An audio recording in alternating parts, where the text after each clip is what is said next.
আমি একটা স্বপ্নের কথা বলতেছি। কোরআনের মজলিসে বসে আমি স্বপ্নে দেখছি আল্লামা সাইদি রহমাতুল্লাহ আলাই প্রধান বক্তা, আমি দ্বিতীয় বক্তা। মাদ্রাসার উদ্যোগে কিন্তু মাহফিল, কোরআনের মাহফিলে। আমি যদি এটা মিথ্যা হয়, আমার কথাটা আল্লাহ যেন আমার জিহ্বা কাইটা। আমি এটা স্বপ্নে দেখছি, কথা বলতে বলতে চলে আসলো।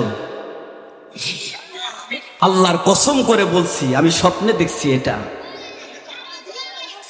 আল্লামা সাইদি তুমি মরণে শহীদ হইয়াছ, তুমি এটাই জানে। আল্লামা সাইদি তুমি মরণে শহীদ হইয়াছ, তুমি এটাই জানে। শহীদ হইয়াছ তুমি এটাই জানে। কারাগারে কাটালে 13টি বছর, বাতিল কেফেছে তোমায় দেখে থর থর। কারাগারে কাটালে 13টি বছর, বাতিল কেফেছে তোমায় দেখে থর থর। তুমি যে ছিলে মদের নয়নমণি, শহীদ হইয়াছ তুমি এটাই জানে। শহীদ হইয়াছ তুমি এটাই জানে। আল্লামা সাইদি তুমি মরণে শহীদ হইয়াছ, তুমি এটাই জানে। শহীদ হইয়াছ তুমি এটাই জানে।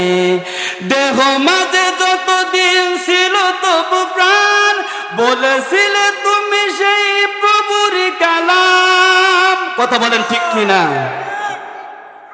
দেহে মাঝে যতদিন ছিল তবু প্রাণ, বলেছিলে তুমি সে প্রভুর কালাম। তাই তো তোমায় ভাবি প্রতিদিনে, শহীদ হইয়াছ তুমি এটাই জানে। শহীদ হইয়াছ তুমি এটাই জানে। দেখা হবে না আর এই জীবনে, দেখা হবে জান্নাত ফুল বাগানে। এই আশা কবুল করো আল্লাহ তুমি, শহীদ হইয়াছ তুমি এটাই জানে। শহীদ হইয়াছ তুমি এটাই জানে। জোরে বলো আল্লাহু আকবার।